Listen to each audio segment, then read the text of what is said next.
Aku dah tengok dah cerita Genie Make-A-Wish dekat Netflix tu. Kalau kau rasa cerita ni adalah satu cerita yang menyesatkan, betul, kau tak salah part tu. This is my take untuk cerita ni. Kalau kau nak buat cerita Genie, buat je lah cerita pasal Genie.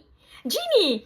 Faham tak? Tak perlu pun sebenarnya reference yang menjadikan iblis tu yang nak menunaikan 3 impian manusia tu nak menjadikan manusia jahat. Sebab apa?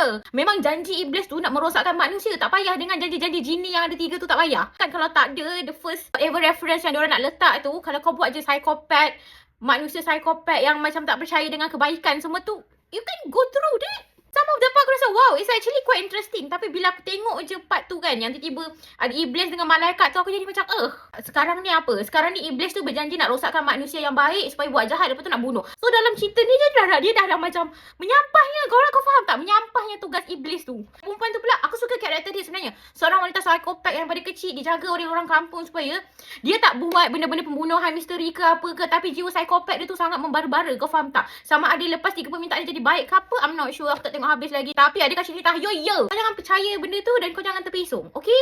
Yang dah tengok tu, what you think about this series sebenarnya? Acceptable or not?